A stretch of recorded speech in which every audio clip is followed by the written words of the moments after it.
Bom dia. Irmãos, para mim é um privilégio muito grande, né? E uma emoção muito grande estar aqui com vocês nesta manhã de sábado. Eu pude reencontrar pessoas que já há alguns anos, né, eu não os via. E essa igreja de Nova Iguaçu, ela me traz muitas lembranças, né?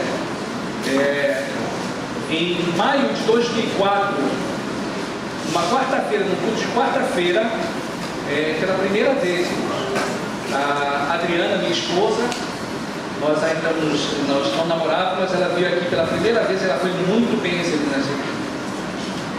Eu me recordo o nome da irmã Cecília, né? A irmã Cecília dava estudo bíblico, foi a irmã Cecília que deu estudo bíblico para a Adriana, para minha esposa. E eu sempre digo o seguinte, que a minha vida ela tem alguns milagres, né? Um deles, irmãos, foi sem dúvida quando eu me tornei um homem sério, né? Um homem sério. E esse homem sério foi depois que eu me casei. Bom, Deus me abençoou muito, irmãos. Eu segui o conselho da minha mãe, eu joguei de lado muitos preconceitos, né? Pensamentos que eu poderia ter. E graças ao bom Deus, a Adriana, a Nauari, que na época minha esposa já tinha uma menina, tá bom? A Nauari, que já está hoje com 21, vai fazer 22 anos. E a gente aumentou a família, né? Veio depois o Lucas, que está com 11 anos, e a Raquel. Vamos que vocês fiquem em pé, tá bom? Eu não combinei com eles, eles vão pagar esse mico, né? Tá bom? A minha esposa, essa morena linda, tá bom? Aqui de Nova Iguaçu, tá certo? A Nauali, o Lucas e a Raquel, tá bom? Muito obrigado, viu? Então, irmão, nós lembramos assim, de várias pessoas. Aqui eu não vou citar nomes, não são muitas pessoas que fazem parte, dos quais eu conheci aqui no ano de 2004, 2005, tá bom? E realmente foi uma bênção, não só na vida da Adriana, da Nauali, mas isso tem sido uma bênção na vida da nossa família, tá bom? Bem, eu gostaria de agradecer também, porque vocês me fizeram o convite, no dia que a igreja comemora, né, o Dia dos Jovens. Então, eu, na altura dos meus 48 anos, sei que não parece, né? Tá certo? Eu sou grato a Deus por esse convite, ao Washington que me convidou, tá bom? E Deus seja louvado nesta manhã de sábado. Primeiramente, eu gostaria de saber se nós temos alguém vindo pela primeira vez aqui na igreja de Nova Iguaçu. Tem alguém que não é adventista, que está vindo aqui nesta igreja, que adventou assim como minha esposa, no culto de quarta-feira, pela primeira vez. Nós temos alguém ou não aqui? Não? Não tem ninguém? Temos alguém? Você? Por favor, vem aqui à frente. Não tem nenhum. Tem um presente para dar para você, tá bom?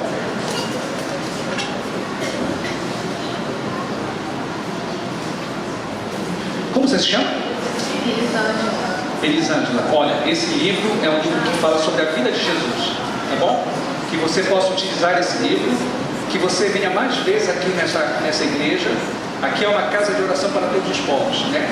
Minha esposa, quando veio no de quarta-feira, minha esposa frequentava a igreja budista, né? Ela ia ao templo lá em Vargem Grande, tá bom? E aconteceram algumas coisas na vida dela. Depois vocês podem convidar ela para contar essa experiência. E essas coisas aconteceram quando ela começou a questionar a Deus. Então, que você possa usar esse livro, que você possa vir mais vezes e que o poder de Deus, Jesus Cristo, possa tocar na sua vida, tá bom? É um prazer. Abra a sua Bíblia em Apocalipse, capítulo 12, versículo 17. Irmãos, eu estou preocupado com o tempo. São meio-dia, 11h30. E eu para falar tudo que eu pretendo falar, eu acho que eu levaria umas 2 horas, mais ou menos. E eu estou preocupado com o tempo, né? Mas eu peço a Deus que nos dê sabedoria neste momento, tá bom? E eu pediria, pode colocar, por gentileza, deixe sua Bíblia aberta em Apocalipse capítulo 12, versículo, eu vou dizer para você, mas primeiro eu gostaria que colocasse o áudio do sermão. Está com o título aí, Protótipo do Remanescente, por gentileza. Muito bem, eu resolvi falar para vocês nesta manhã como título, o protótipo do remanescente. Protótipo, irmãos, é uma palavra que tem a sua origem do grego. É uma junção de 2 palavras do grego. Protos significa primeiro. E tipo significa modelo. Então protótipo, irmãos, é um primeiro modelo. É um molde que geralmente você faz, e que se esse molde der certo, você pode usar para fabricar vários outros seguindo aquele modelo. Por exemplo, meu filho Lucas, eu tive que levar ele ao médico para dar a coluna dele. Então ele fez ali um molde. Colocaram ele numa mesa, médico, especialista, fez um molde com gesso. E aquele molde, aquele primeiro modelo, serviu para que fizesse um colete, para que ele pudesse usar. Então isso você pode usar hoje com automóveis, com turbina de avião, com bomba hidráulica, software, web. Então sempre você tem às vezes o protótipo, é um primeiro modelo. Bom, neste caso aqui o protótipo, irmãos, o primeiro modelo, é uma referência que nós vamos usar no sentido espiritual, que significa um modelo que ele exemplifica, que ele serve, irmãos, de modelo. Se nós fizermos exatamente como fizeram, por exemplo, os heróis da fé de Hebreus capítulo 11, tá certo?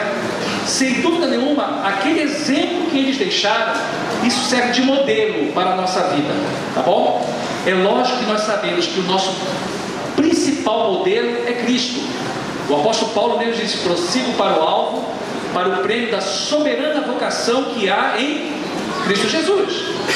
Jesus é o nosso maior modelo, Jesus é o nosso alvo, não é isso?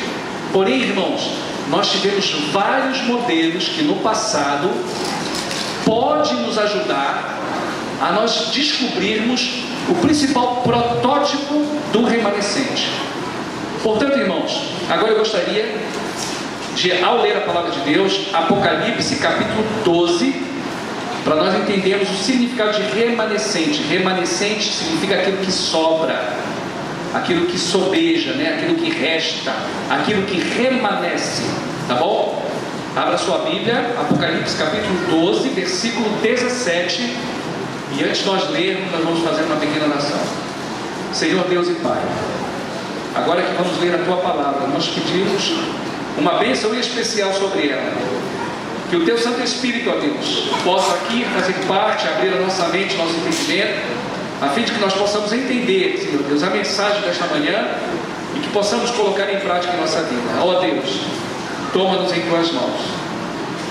Que nós possamos agora, Senhor Deus, prestarmos toda a nossa atenção à mensagem que Ele tem para nós, para a nossa edificação, para uma mudança cada vez maior de vida, para aguardarmos o retorno de Cristo Jesus. Amém. E o dragão irou-se contra a mulher e foi fazer guerra ao resto da sua semente, ou foi fazer guerra ao remanescente, os que guardam os mandamentos de Deus e têm o testemunho de Jesus Cristo. Pode passar o próximo slide, por favor. Deixa no slide da pregação, por gentileza. É o, acho que anterior a ele. Não, pode passar o próximo. Pode passar o anterior. Deixa isso. Desce, volta de novo. Aí, por favor. Então, irmãos, o sermão que eu preparei hoje para vocês, ele está baseado nesse livro, na palavra de Deus, logicamente. Chama-se Pelo Sangue do Cordeiro, que é um livro feito pelo pastor Vanderlei Dornelis, que hoje trabalha na Casa Publicadora Brasileira. Tá bom? Próximo. Muito bem. Então, irmãos, o dragão, quando nós estudamos o Apocalipse, ele usa uma linguagem simbólica, uma linguagem figurada. Ao nós lermos o Apocalipse, nós vamos ter vários paradoxos. Por exemplo, você vai ler sobre Deus e sobre o diabo, sobre a luz e as trevas. Você vai ver sobre a Nova Jerusalém e a Babilônia. Você vai receber o selo de Deus e a marca da besta. Entenderam? Então você vai ter, o mar de vidro e o lago de fogo. Então são coisas paradoxais. Quando nós lemos aqui, e o dragão irou-se contra a mulher, o dragão, quem é o dragão? É simples. No capítulo 12 nós podemos ver aí uma mulher que simboliza na realidade a igreja. O dragão, é só você ler o versículo 9, diz assim, e foi precipitado o grande dragão, a antiga serpente, lembrando da serpente lá do Jardim do Éden, a antiga serpente, que se chama Diabo, Satanás, que engana todo mundo.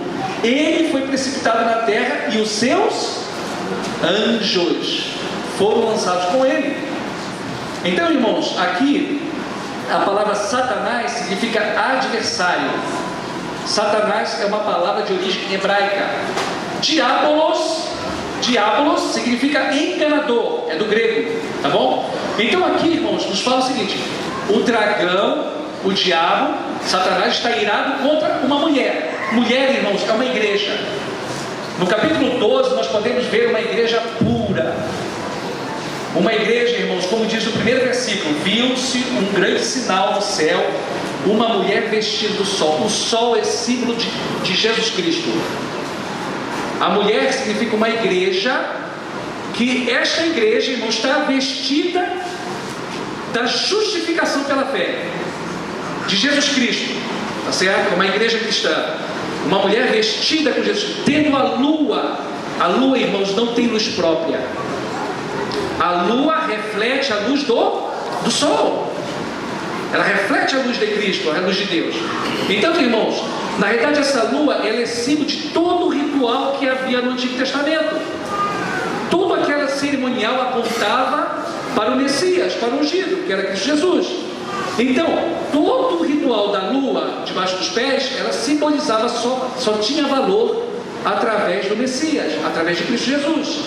Então ela tem debaixo dos seus pés uma coroa, ela tem debaixo dos seus pés a lua, e ela tem uma coroa, símbolo da vitória, de uma igreja vitoriosa. Por isso ela tem uma coroa com 12 estrelas, 12 representando as 12 tribos de Israel no Antigo Testamento, e também representando os 12 apóstolos aqui no Novo Testamento, tá bom? Então, o dragão está irado, irmãos, com qual igreja? Com a igreja verdadeira. É isso que diz aqui no livro de Apocalipse. E diz mais o seguinte: irou-se o dragão contra a mulher e foi fazer guerra ao remanescente. Você percebeu isso? Aquilo que resta, aquilo que sobra, aquilo que remanesce. E aqui ele dá duas características desse povo e dessa igreja: são os que guardam os mandamentos de Deus, e segundo, tem o testemunho de Jesus Cristo. Abra sua Bíblia no livro de João. Vamos usar bastante a Bíblia. João, capítulo 15. João 15, versículo 10. Quando você tem dúvida sobre algum assunto, nós temos que olhar para a vida de Cristo. Será que Jesus guardava os mandamentos todos? João capítulo 15, versículo 10. Eu leio assim: se guardardes os meus mandamentos, permanecereis no meu amor. O resumo do mandamento, irmãos, é amor. Os primeiros 4 mandamentos são amor a Deus, e os outros 6 mandamentos são amor ao Jesus. Ele tinha amor e respeito ao Pai quando ele se encarnou e viveu aqui entre nós. Por isso ele pode dizer: se guardardes os meus mandamentos, permanecereis no meu amor, do mesmo modo que eu tenho guardado os mandamentos de meu Pai e permaneço no seu amor. Então, irmãos, seguindo o exemplo de Jesus Cristo, a igreja dos últimos dias, lá do livro de Apocalipse, é uma igreja que guarda os mandamentos de Deus. Em 1 João, não vou ler todos os versículos, eu vou citar alguns. 1 João, capítulo 2, é o próprio João, só que escrevendo na carta, nos evangelhos, né? Ele nos diz o seguinte, capítulo 2, versos 3 e 4: e nisto sabemos que conhecemos, se guardamos os seus mandamentos. Aquele que diz, eu o conheço, e não guarda os seus mandamentos, é mente, e nele não está a verdade. Se a pessoa fala, olha, eu sou cristão, eu amo Jesus, mas não guarda os mandamentos, a própria palavra de Deus diz, é mentiroso, e nele não está a... Irmãos, se eu aceito o sacrifício de Cristo na cruz, e isso não traz uma transformação, uma novidade de vida, eu estou me auto-enganando. Isso é uma mentira, eu estou vivendo uma mentira. Porque o povo de Deus, irmãos, guarda os mandamentos. Guarda os mandamentos de Deus. A outra característica, irmãos, que nós podemos ver no Apocalipse, capítulo 12, versículo 17, é que eles tinham testemunho de Jesus Cristo. Qual é o testemunho que você anda dando? É um testemunho verdadeiro ou é um falso testemunho? O testemunho, irmãos, é uma vida que está mergulhada em Deus. Eu pergunto a vocês, como que era a vida dos profetas que viveram, né, no Antigo Testamento e também no Novo Testamento? Como era a vida do profeta? Era uma vida mentirosa, falsa, ou era uma vida verdadeira? Eles davam um fiel testemunho naquilo que eles acreditavam, ou eles viviam uma mentira, irmãos? E o testemunho de Jesus Cristo, lá em Apocalipse 19:10, na parte final, diz: o testemunho de Jesus Cristo é o quê? É o Espírito de... Irmãos, a vida do profeta era uma vida completamente dependente de Deus.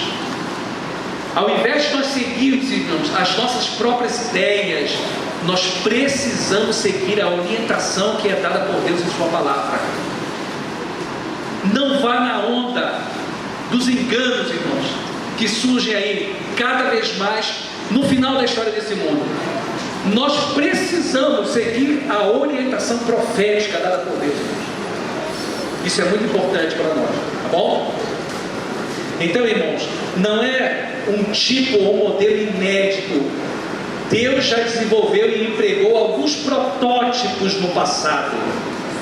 Eu vou dar 2 exemplos aqui. Por exemplo, Noé. Quando nós vamos lá a Gênesis capítulo 6, eu vou ler esse verso. Vocês, Gênesis capítulo 6. Como que era a vida na época dos antediluvianos, né? Será que tinha violência, morte, né? Corrupção, engano? Gênesis capítulo 6, versículo 8, eu vou ler o versículo 8 e o versículo 9, diz assim, ó: Noé, porém, achou graça aos olhos do Senhor. Você vê no Antigo Testamento aí, já mostrando a graça de Deus. Nós somos salvos pela graça, irmãos. O presente é de graça.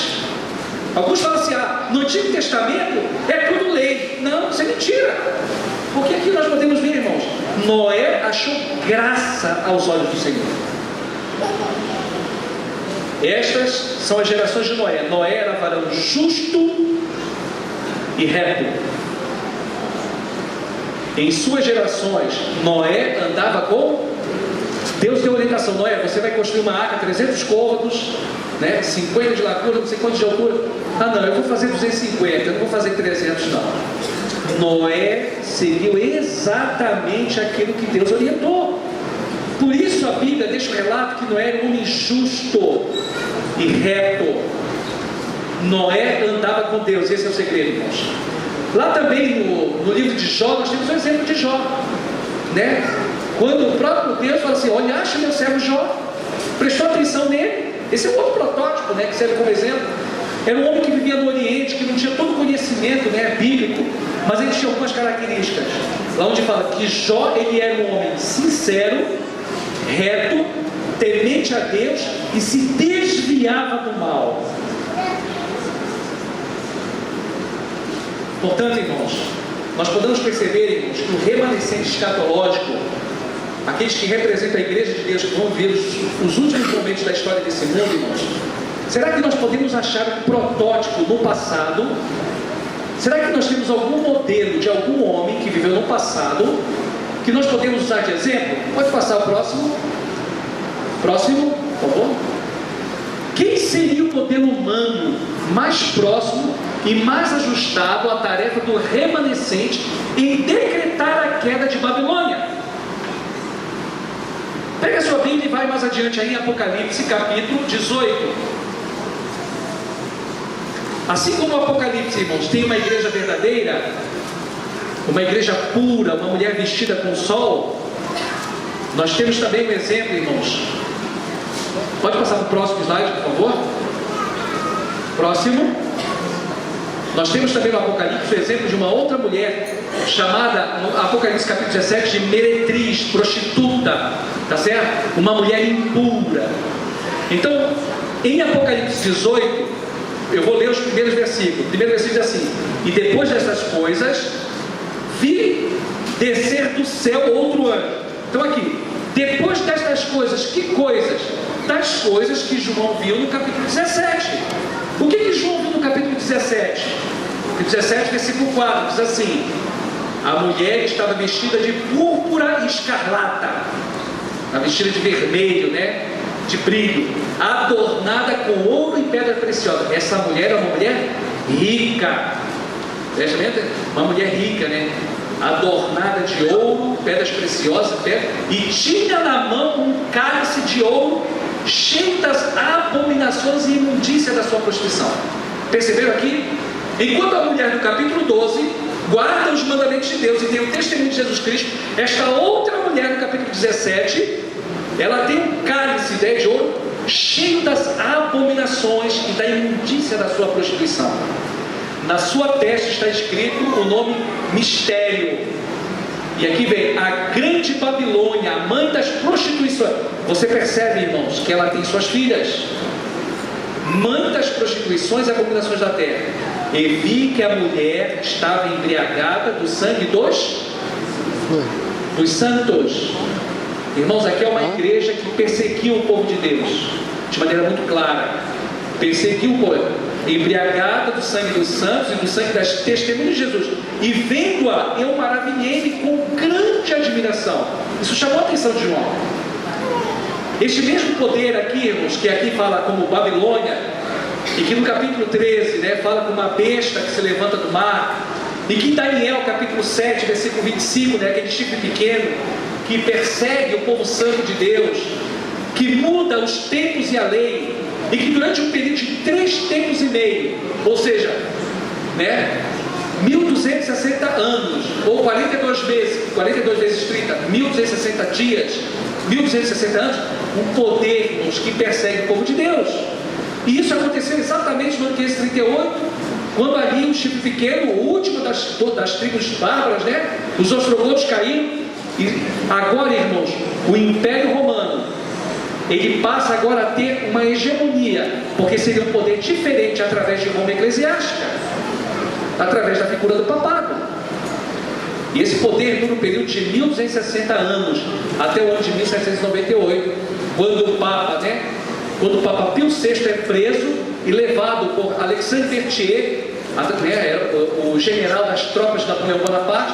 E aí então, irmãos, começa a ter uma visão e olhar para as profecias, porque exatamente se cumpriu a profecia bíblica.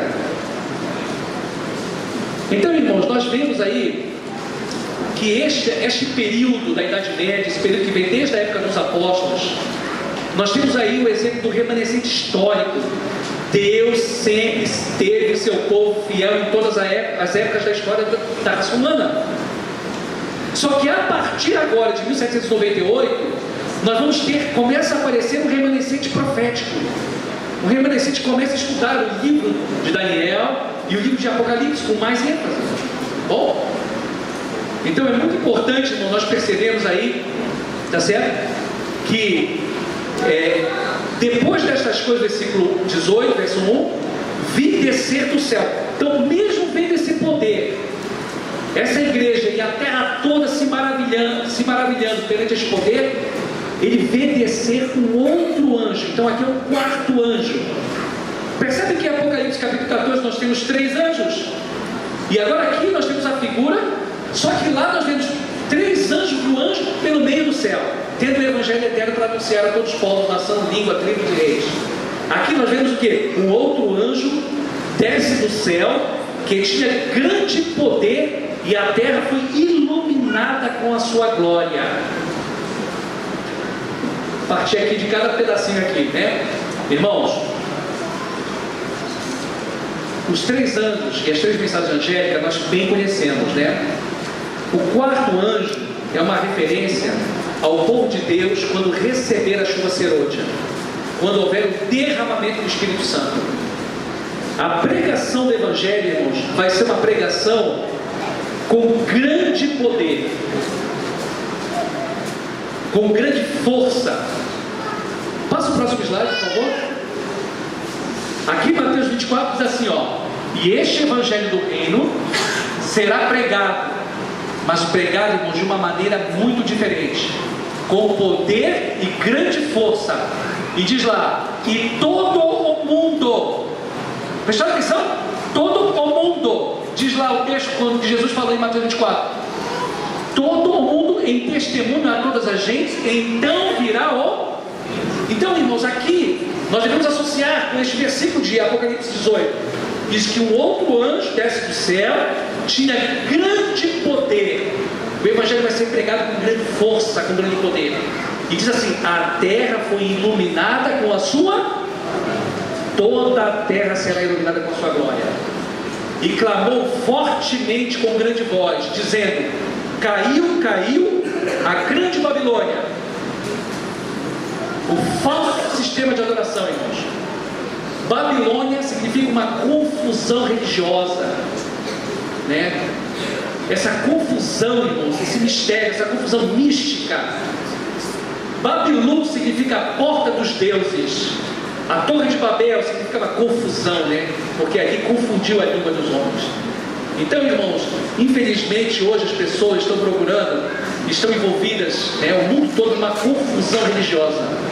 A pessoa não sabe para onde ir. Qual é a igreja verdadeira? Para onde eu vou? Nós devemos buscar, irmãos, com sinceridade na palavra de Deus. Deus vai mostrar, irmãos. E haverá uma época em que esse remanescente vai pregar com mais veemência. Caiu a grande Babilônia. A grande Babilônia se tornou morada de demônios e abrigo de todo espírito imundo, refúgio de toda ave imunda e aborrecível. Porque todas as nações, olha aqui, todas as nações beberam do vinho da ira da sua prostituição. Então você vê aquela mulher impura que tem um cálice de ouro com vinho, que significa falsas doutrinas, falsos ensinamentos. Isso nós podemos ver muito bem em Jeremias 25, versículo 15 até o 18, tá bom? E nós vemos então que todas as nações, irmãos, estão admiradas, seguindo e se maravilhando diante desse poder. Todas as nações beberam do vinho da sua ira, da sua prostituição. Os reis da terra se prostituíram com ela, e os mercadores da terra se enriqueceram com a abundância de suas delícias. Aqui está incorporado, irmãos, o poder civil. Todos os grandes presidentes, todos os grandes líderes estão maravilhados seguindo esse poder. E aqui também está citando os comerciantes, irmãos, de maneira muito clara, a incorporação tanto do poder político quanto do poder econômico. Os mercadores se enriqueceram com a abundância de suas delícias. E ouvi outra voz do céu que dizia: sai dela, povo meu, para que não sejas participante dos seus pecados e para que não incorras nas suas pragas. Esse é o convite, irmãos de Deus. Este é o convite que o remanescente, que o povo de Deus vai fazer para aqueles que ainda se encontram. Deus tem seus filhos fiéis a Ele, irmãos, sendo enganados. Mas vai chegar um momento, com o derramamento do Espírito Santo, com a pregação do Evangelho, irmãos, que nós vamos ter que tomar, todas as pessoas terão que tomar uma decisão. Ou ao lado de Cristo, ou ao lado da adoração, aqueles que guardam os mandamentos de Deus e têm o testemunho de Jesus Cristo, ou aqueles, irmãos, que vão cair no falso sistema de adoração. Num dia, irmãos, em que esta igreja está colocando como: olha, esse vai ser um dia de celebração, para nós celebrarmos o trabalho, a família, para nós cuidarmos do planeta. Irmãos, nós estamos vendo há alguns anos o cumprimento claro da profecia da qual a Igreja de Deus, a Igreja Adventista do Sétimo Dia, desde 1844, que era o início ali, e a formação da igreja de 1863 como igreja Adventista do Sétimo Dia, de mais de 160, 170 anos, irmãos, nós estamos presenciando de maneira muito clara as verdades reveladas na profecia bíblica. Então este é um momento que nós estamos vivendo bastante sério, que nós devemos cada vez mais nos apegarmos com Deus. Próximo slide, por favor. Muito bem. Quem são as pessoas a quem o Espírito Santo vai ungir com poder e coragem de proclamar a queda da grande Babilônia, da grande coalizão dos inimigos de Deus, de um alto clamor que atingirá toda a terra? Quem são os corajosos? Então, irmãos, nós temos que pensar assim, não havia uma Babilônia literal. No capítulo 5 nós vemos a queda de Belsazar, não lembra? No dia 12 de outubro de 539 a.C.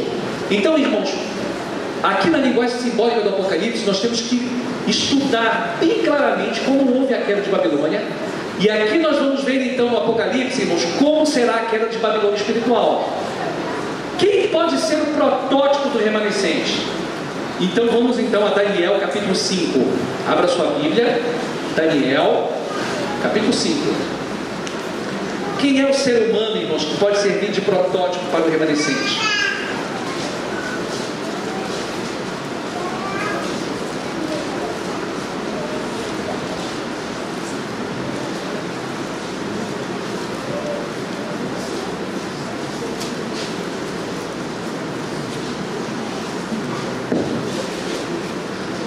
Esse remanescente, irmãos, é uma comunidade comprometida com a palavra de Deus e encarregada de difundir a verdade no clímax do grande conflito.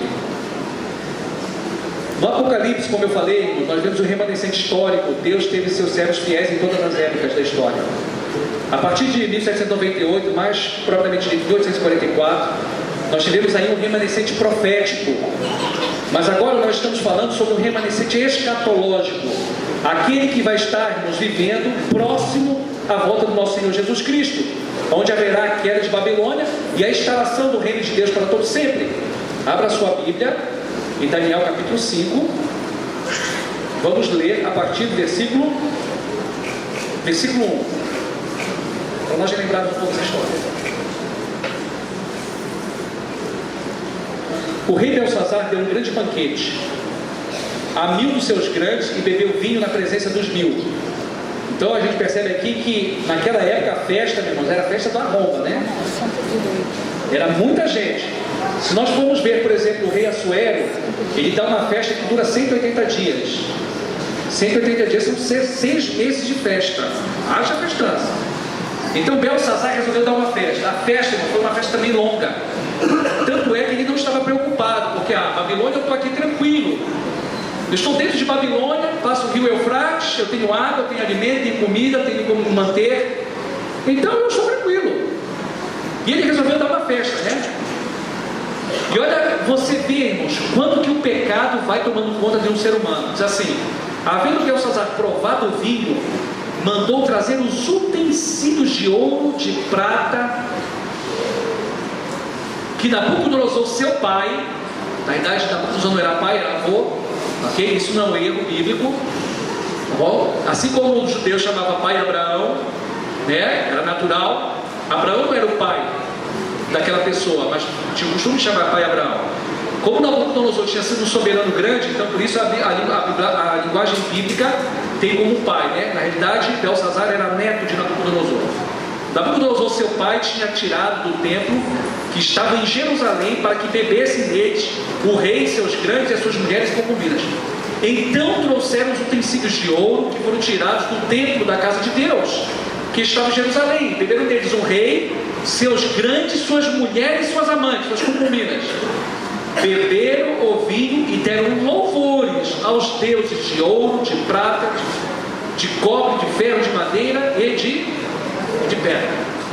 Então, irmãos, aqui de maneira muito clara, a gente vê, irmãos, de que maneira Belsazar, ele começa, irmãos, e pede para que trouxessem os utensílios do templo. Irmãos, quando Babilônia espiritual mexer naquilo que é sagrado, que é separado para Deus, quando ele mexer em alguma coisa, irmãos, que tem a ver diretamente com Deus, porque a primeira mensagem angélica: temem a Deus e dá-lhe glória, porque vinda é a hora do seu juízo, e adorai aquele que fez o céu, a terra, o mar e as fontes das...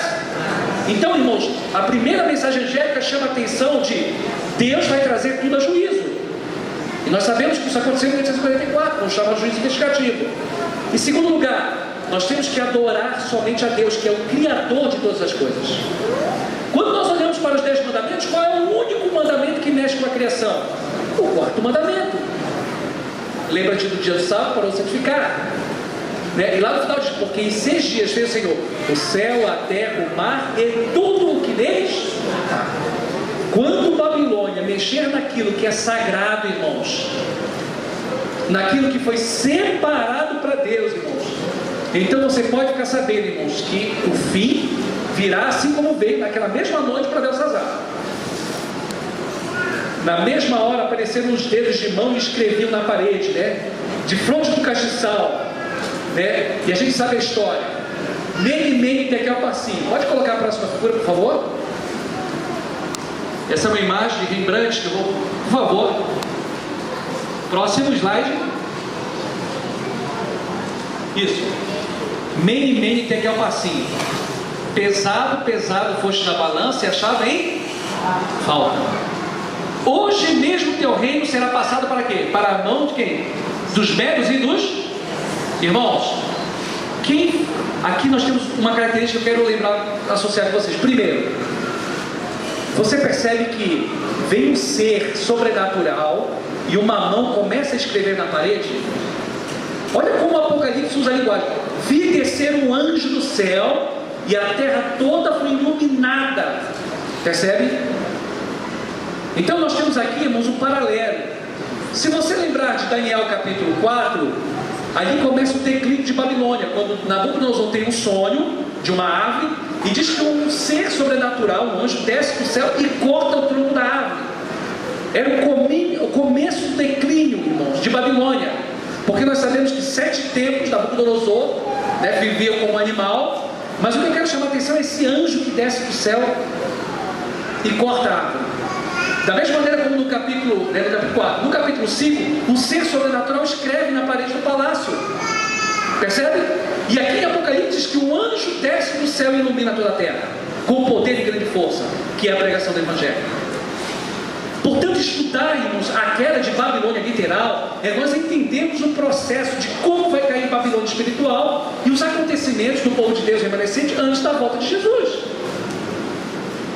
Percebe? Isso é muito importante, tá bom? Próximo. A figura do anjo que desce do céu e escreveu na parede do palácio de Belsazar e o profeta, irmãos, essa é uma parte. Quem foi chamado para interpretar aquela mensagem que estava na parede? Irmãos, quem será chamado para pregar as verdades bíblicas escondidas no livro de Daniel e Apocalipse para o mundo a perecer? Percebe como Daniel serve de um protótipo para o remanescente? Por isso diz lá, o profeta Daniel, chamado para explicar a Escritura, oferece um fundo histórico para a visão do 4º anjo de Apocalipse 18. Dois seres sobrenaturais anunciam a queda das 2 Babilônias. Próximo slide, por favor. Nesse paralelo, o homem Daniel, ele se apresenta como uma espécie de protótipo do remanescente que vai anunciar a queda da última Babilônia.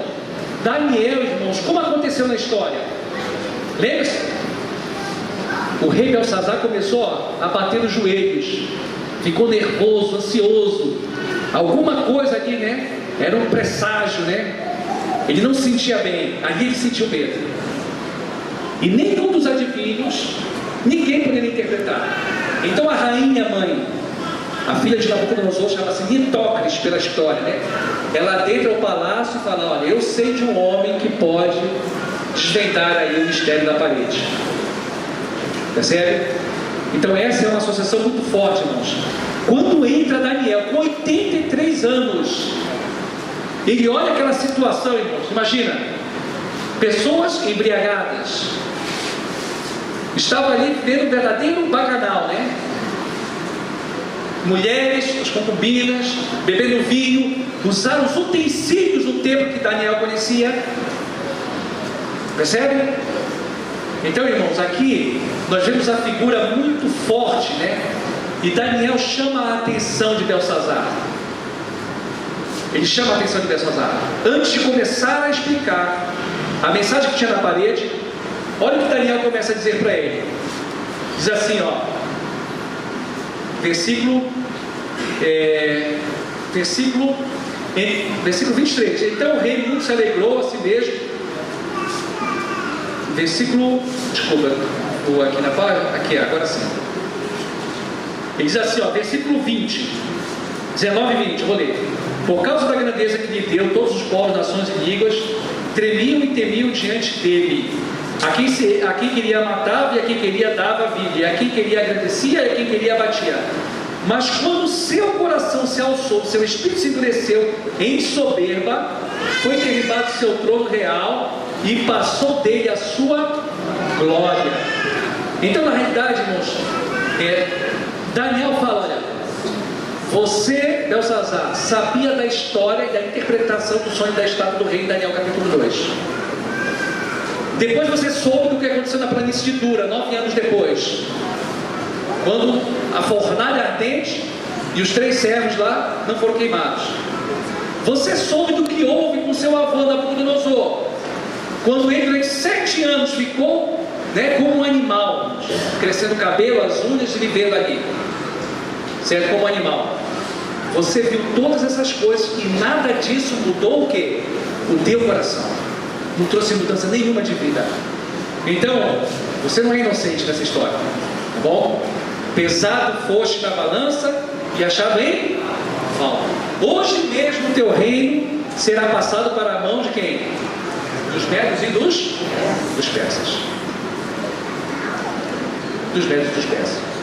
2 características que eu gostaria de destacar aqui, irmãos, em Daniel, principalmente nas palavras da rainha, tá bom? A rainha, quando ela introduz Daniel, ela cita algumas palavras, irmãos, que são extremamente importantes. Eu gostaria de compartilhar com vocês. Daniel capítulo 5. Eu vou ler a partir do versículo 11, tá bom? Há no teu reino um homem que tem o espírito dos deuses, na linguagem dela, dos deuses santos. Nos dias de teu pai se achou nele luz, inteligência e sabedoria. Olha aí, irmãos, presta atenção nessas palavras, porque isso serve para o povo remanescente, tá bom? Nos dias de teu pai se achou nele luz, inteligência e sabedoria, como a sabedoria dos deuses.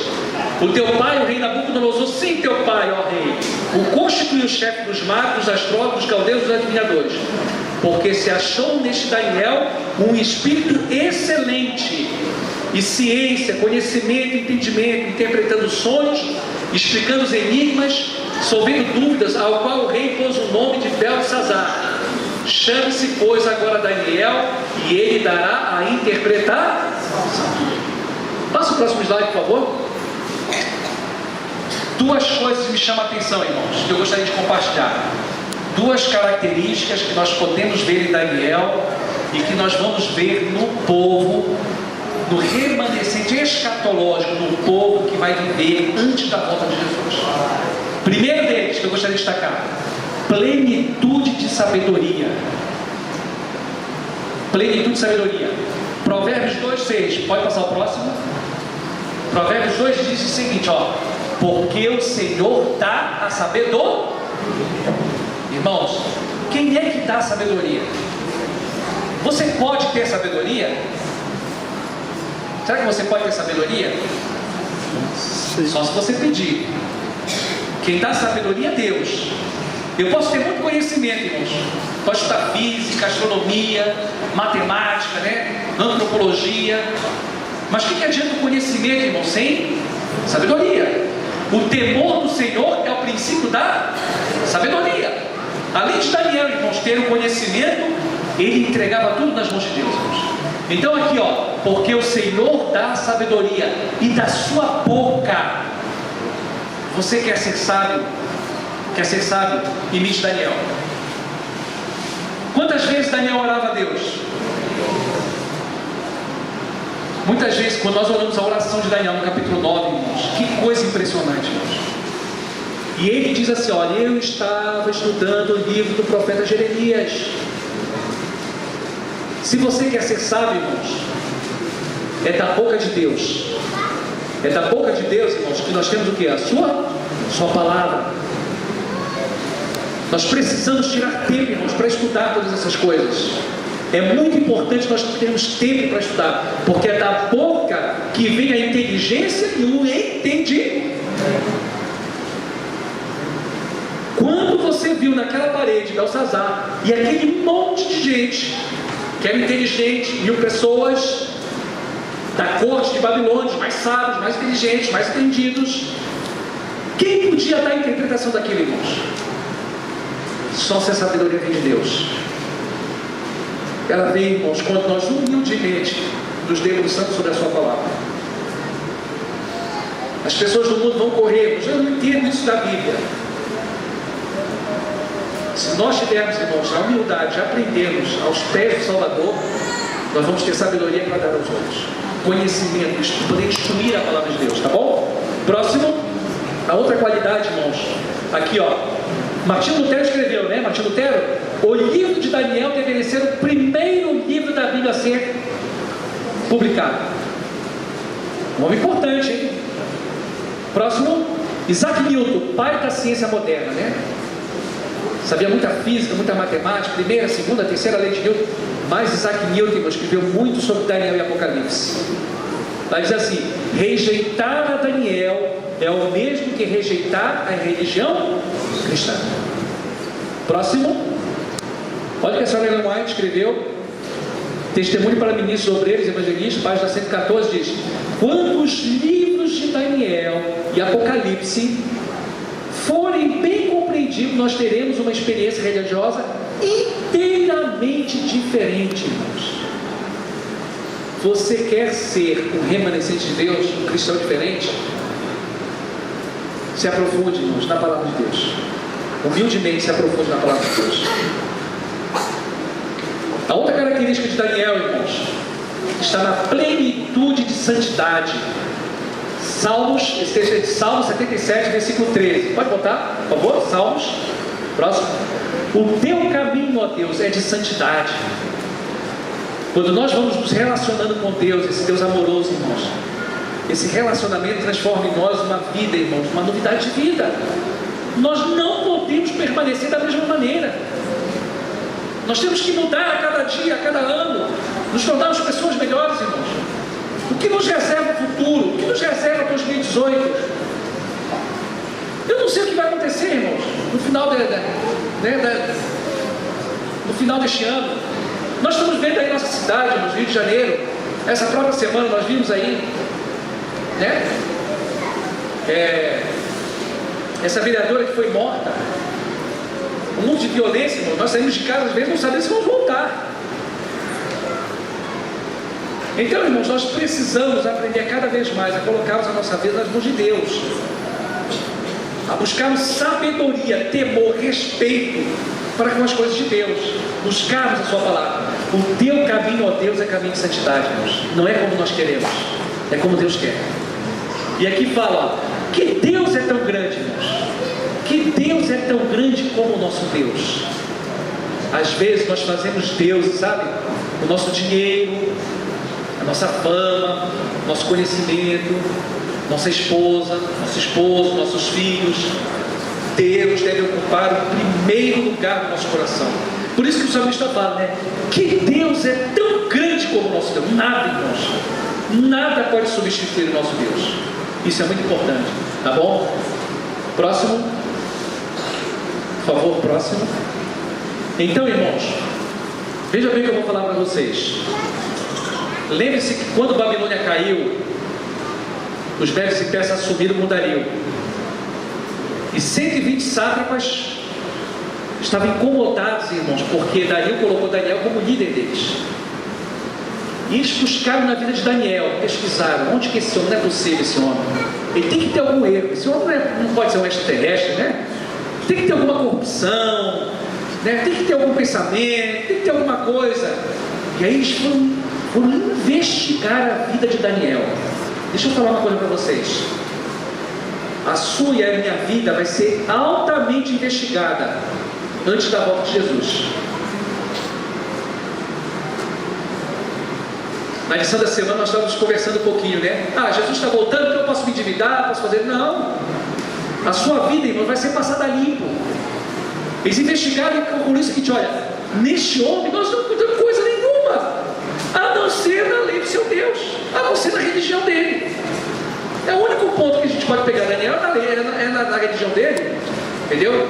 Então, irmãos, é muito importante.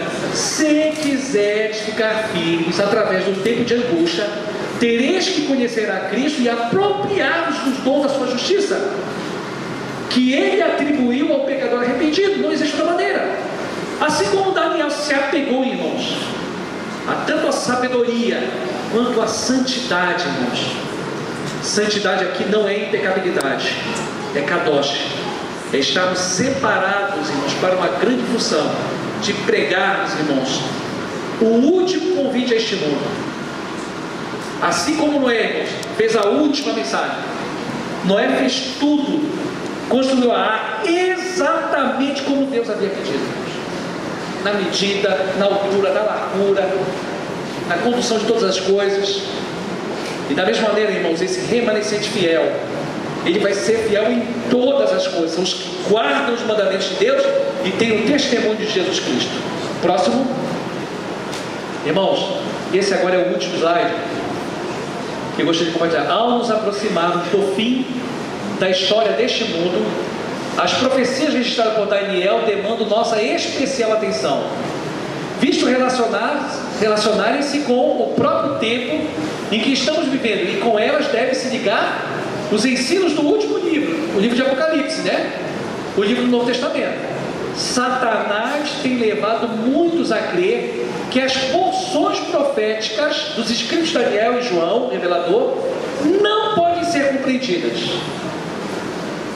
Mas a promessa é clara de que bênção especial acompanhará o estudo dessas profecias, e os sábios entenderão o que foi dito com respeito às visões de Daniel, que deveriam ser abertas nos últimos dias, nos dias que vivemos. Portanto, irmãos, Daniel, ele serve de um protótipo. Gostaria de chamar Nauad, pode vir para cá, Nauad.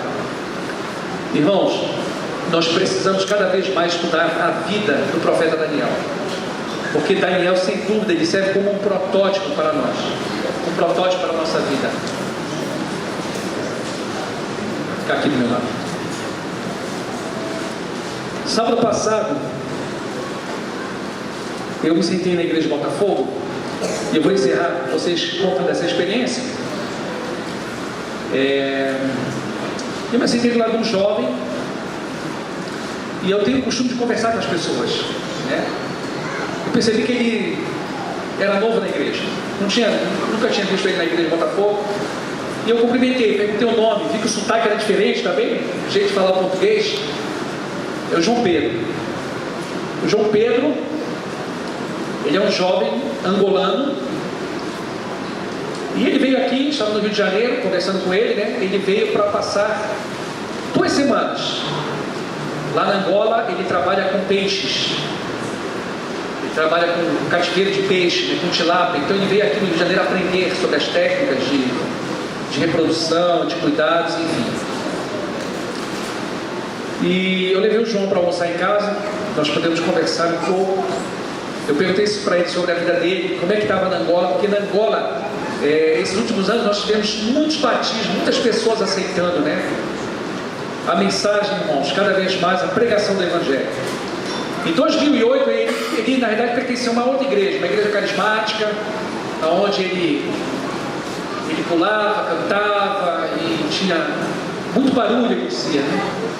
O João Pedro tem uma característica, ele é muito calmo, né? Muito tranquilo, fala manso. Eu já sou um pouco mais agitado, né? E ele falando para mim, de maneira muito calma, falou assim: olha, nós estudávamos, líamos muito a Bíblia, e nós começamos a perguntar sobre o sábado. Por que aparece o sábado? E pasmem vocês, eles se reuniam no sábado e pediram para o pastor da igreja deles para se reunirem, fazerem reuniões no sábado, porque a Bíblia diz que é o sábado, guardar o sábado. E aí eu vi uma ordem lá do alto, né, dizer o seguinte: olha, que negócio é esse de guardar o sábado? A reunião aqui só pode ser no domingo. E eles ficaram meio encucados com isso. Isso começou a tomar conta, até que veio, irmãos, na cidade onde mora, no norte da Angola, veio Deus mandou um remanescente, né? Que veio lá, pregou para eles e falou sobre o sábado, irmãos. Baseado aí no livro de Apocalipse, no livro de Daniel. E aí depois eles começaram, um grupo de pessoas, irmãos, começou a estudar, começou a vir, e começaram a aceitar e foram batizados na igreja adventista.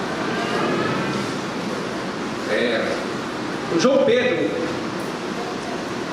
ele falou assim para mim: nessa cidade onde está, né? Quando ele recebe uma Bíblia, ele chora de alegria.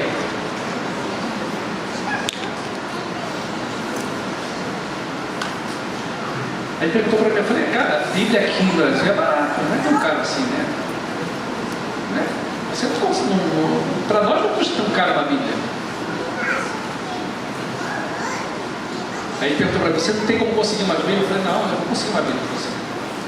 Ontem eu e minha esposa, a gente pegou o carro, fomos até onde estava o hotel do Flamengo, levamos uma caixa de Bíblia. Irmãos, a alegria do João Pedro, quando receber essa caixa de Bíblia. Então, irmãos, nós temos uma oportunidade ímpar em nossa vida.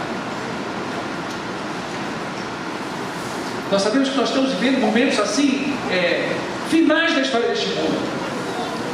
Desde o ano de 2014, 15, 16, desde que a encíclica Laudato Si, cada vez mais enfatizando, irmãos, uma celebração, a família, um motivo bom, né?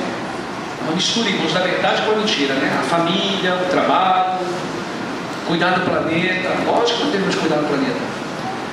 Mas Jesus, quando ele orou, irmãos, pela união da igreja, ele disse, santifica-os na verdade, a tua palavra é verdade. Irmãos, nós estamos sonhando com este grande dia que Jesus vai voltar. A Naori agora vai cantar uma música, irmãos, que fala exatamente que eu e você, nós podemos sonhar, irmãos, porque nós estamos vivendo, irmãos, e se nós seguirmos a palavra profética, se nós temos atenção, irmãos, para a palavra de Deus, não nos desviarmos, irmãos, este sonho se tornará realidade. Claro que ele está vindo para cada um de nós, mas eu e você, irmãos, nós precisamos nos submeter, buscar sabedoria e santidade e pedir, irmãos, o derramamento do Espírito Santo. A maior necessidade da igreja hoje é o derramamento do Espírito Santo para uma pregação do Evangelho dessa maneira, como nós vimos, com grande poder e força, para que a terra toda possa ser iluminada. E aí então, irmãos, eles vão poder fazer uma decisão: ou eu vou guardar os mandamentos de Deus e o testemunho de Jesus Cristo, ou eu vou querer um falso sistema de adoração, um falso dia de adoração.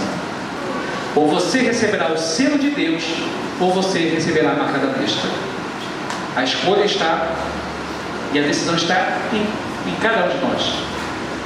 Então, que a Naori vai cantar agora esta música. Se você, irmãos, tem esse sentimento no coração, você tem esse desejo de permanecer ao remanescente escatológico, que você venha aqui, irmãos, e eu vou orar por você, fazer uma oração final, pedindo a Deus sabedoria, pedindo a Deus santidade cada vez mais, para nós proclamarmos o último convite a este mundo do alto clamor.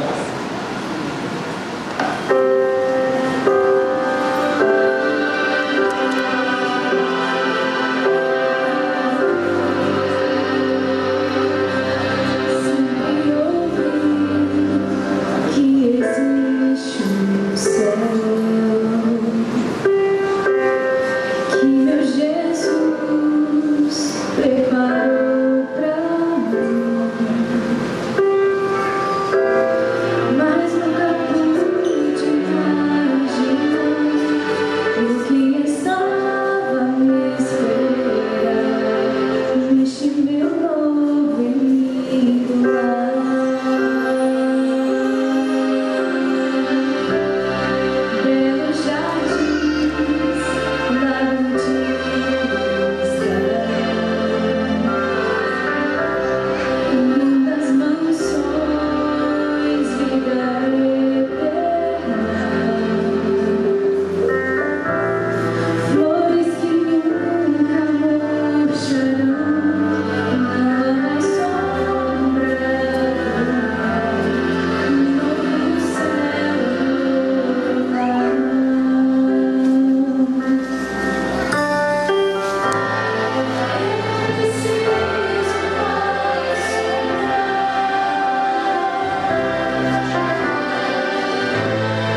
Deus tem muitas pessoas sinceras, irmãos,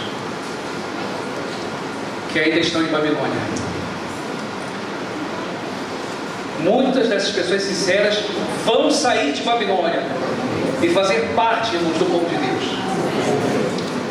Mas uma coisa é importante, irmãos, nós precisamos permanecer unidos